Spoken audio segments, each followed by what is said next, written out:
Up first on this Health and Wellness Thursday, we are going to focus on breast cancer. There's quite a high survival rate for many types of breast cancer unless you get diagnosed with metastatic breast cancer. And unfortunately, many more women are getting diagnosed with this type as many are skipping routine mammograms due to the pandemic. I recently spoke with a physician about this. Here's more.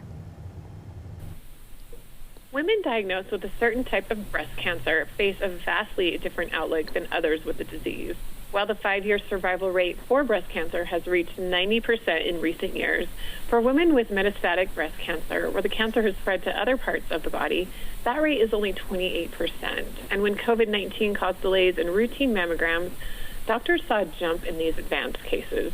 Here now to talk about the latest developments and why breast cancer awareness needs to happen year-round is Dr. Ramaswamy from the Ohio State University Medical Center. Thank you so much, Doctor, for being here today. How are you? I'm doing good, and thank you again for having me for this important issue. So, Dr. Ramaswamy, what do people need to be aware of, especially in terms of breast cancer screenings and COVID-19? Yeah. The breast cancer screening is very important, okay? And that's what women need to kind of really understand. And they need to understand why is it important. It's being done annually, and these screenings, these mammograms are done because we want to diagnose breast cancer early. And when we diagnose breast cancer early, you have the highest chance of being cured. So if you miss a mammogram or delay, the chances are that if you have cancer, you may be diagnosed later. And that's what we're trying to avoid, because we want to make sure cure is for all women. So that's the goal, and that's why it's important not to miss or delay. But unfortunately, COVID-19, came along, and, it took us by surprise. And understandably, women were scared to go into a hospital or go to a healthcare setting, and they either missed or delayed their mammograms. And we are seeing the effect of that. We are seeing more cancers being diagnosed at later stages. And that's what this message is so important, that we make sure that women do not miss their screening mammogram and keep this appointment. Can you tell us about your experience treating people diagnosed with MBC? And what are the biggest unmet needs, and how is the treatment landscape changing? So, as you said before, MBC or metastatic breast cancer is when cancer has spread beyond the breast. So it's gone to a distant organ, liver, lung, bone. And the major difference is that metastatic breast cancer is not curable. So you can't just take it out and say, hey, you're done. You don't need any more treatment. So it's a different, mindset. Now, women have to, or men have to now understand that they have to learn to live with this cancer, right? And so they're going to get either treatment, scans, and all of that. Their life changes a lot.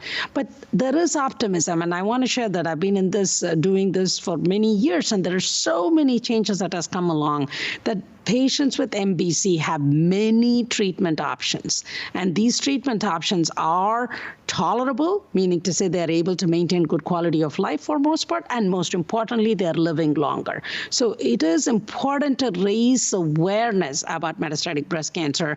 And that's why I'm here with CGEN, to raise awareness, because I don't want patients with MBC to think there are no treatments, I don't need to, what am I, it's all bleak. So it's important to raise this awareness about MBC. What are some of the major challenges in MBC today? I think the greatest challenge that a patient personally feels is the fact that you're telling them, learn to live with this cancer. You're going to be on these treatments, and they worry, like, what's going to happen? What's my future? So I think that's a challenge that they consistently face, and it's a really different mindset.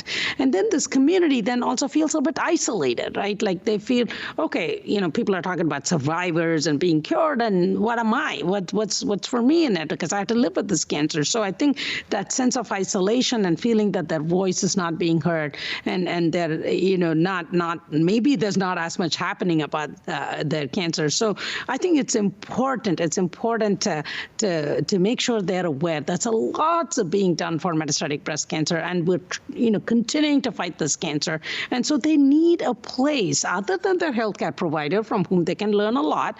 They also need another space where they can actually see other people living with MBC and be empowered and learn from each other. And I think that's a very big unmet need. And it sounds absolutely essential for women to not delay getting their routine mammogram screenings. Absolutely, absolutely. I mean, it's so important.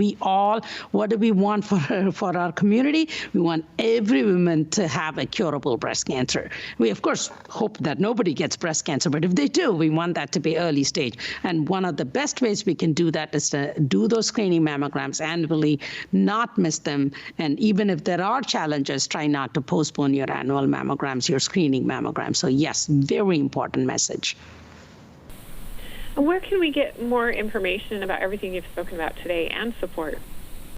Absolutely. Like as I said, one of the unmet challenges patients with MBC feel isolated. So they can go to different websites. One of them that's really good for them to learn more about and meet people like them is Instagram.com everyday for MBC.